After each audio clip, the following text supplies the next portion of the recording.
Are you serious? Are you serious, folks? As you guys know, I've been telling you for the last 6 days now that the flight MH370 didn't crash, or at least if it did, it was done deliberately by the pilot and the first officer, because now there's reports, besides the fact that a plane just doesn't vanish off radar.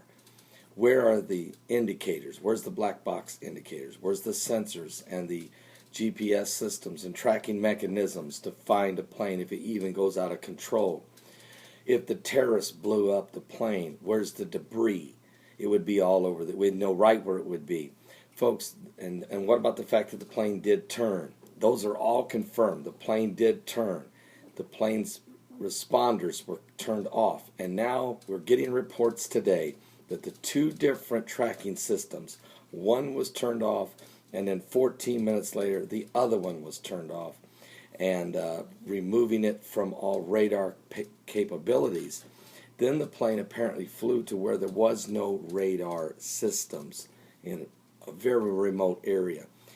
It's almost as if this plane was hijacked, and either the pilot and first officer took the plane on a suicide mission to kill everybody on their own, for their own benefit, or some type of radical jihadist reason, which doesn't seem likely.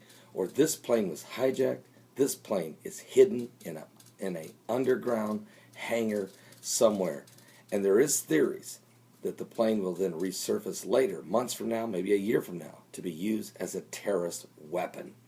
But to talk about the shutting down of the systems, that can only be done by manually, and it has to be done by the pilot or the first officer. Here's a report right now coming out of ABC News on this very subject. It's looking more and more and more as if we have a hijacking situation. The question is, who is it? We know that the pilot and the first officer were Malaysian. We also know this flight was on its way to China. We also know that there were 2 Iranians on board with stolen passports. Is Iran, China, and Malaysia all involved in this? What exactly took place? Or is it just Iran and the 2 Malaysian pilots that are pulling off something extremely sinister, especially when you know that 20 of the employees on that plane work for Free Scales Limited, an RFID microchip technology company out of Austin, Texas, and that these 20 individuals were high-level engineers with intellectual property and understandings of trade secrets. It has to do with very high classified sensitive material as it relates to sensors, RFID, microchip, nanotechnology, and bio-nanotechnology.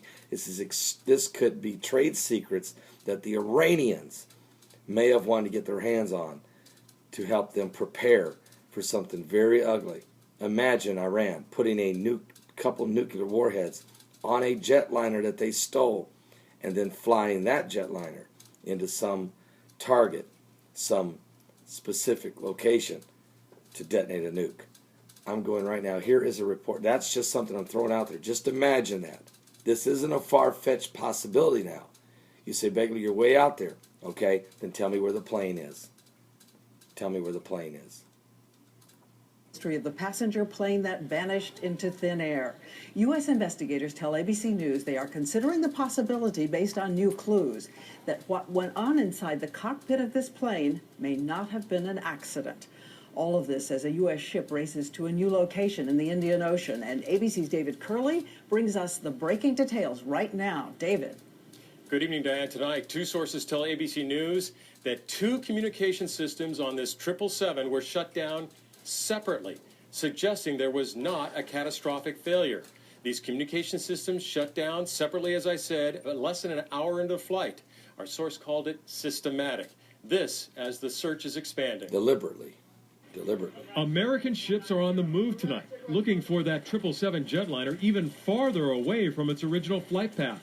A top U.S. military source says there's an indication the jet went down in the Indian Ocean.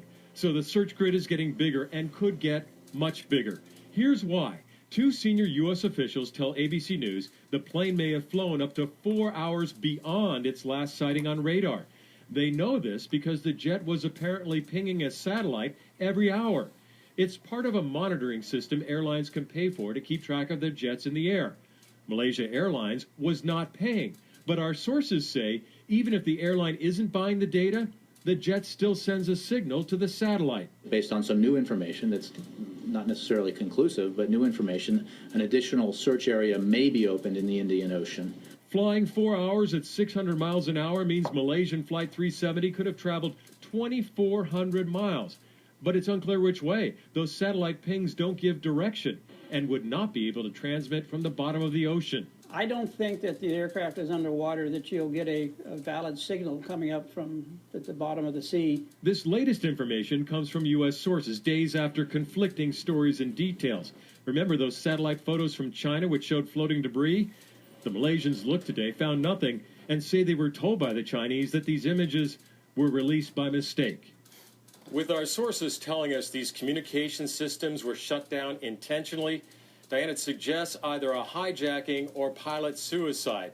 But now this search area is shifting here to the massive Indian Ocean. As I showed you in the graphic, 2,400 square miles. They'll do a grid over it. It is going to take months to search, Diane. All right, so it was not a catastrophic explosion because the plane every hour was sending a ping to a satellite, and that went on for 4 hours.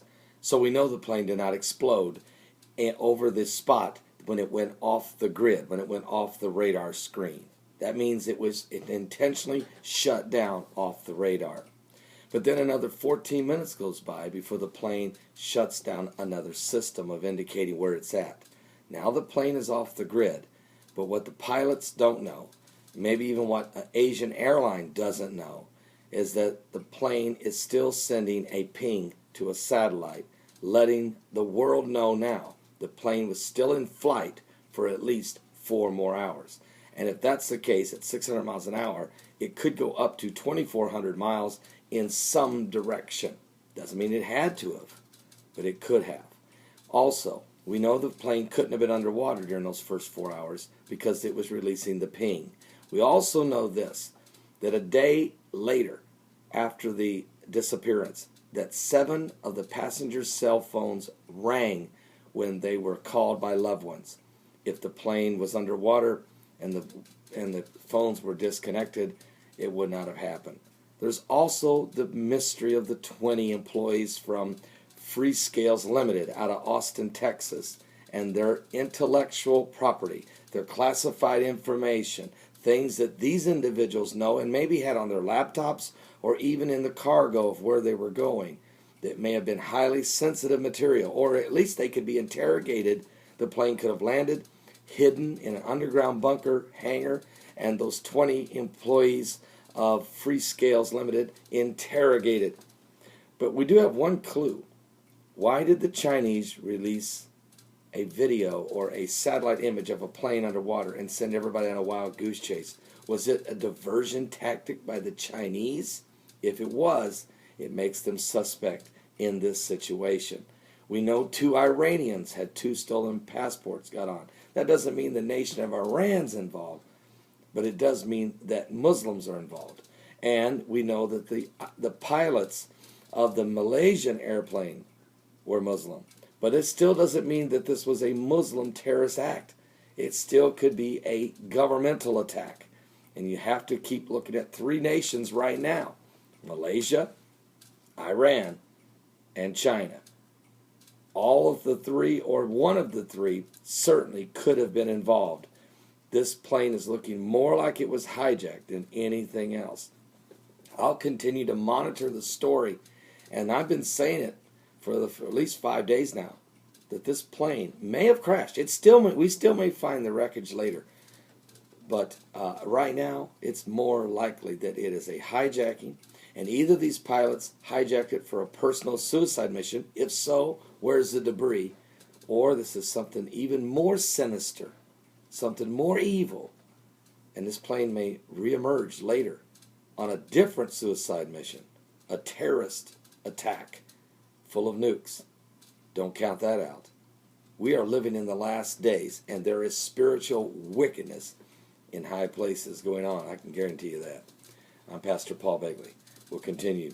And if you're not saved, you need to understand you're living in the last days.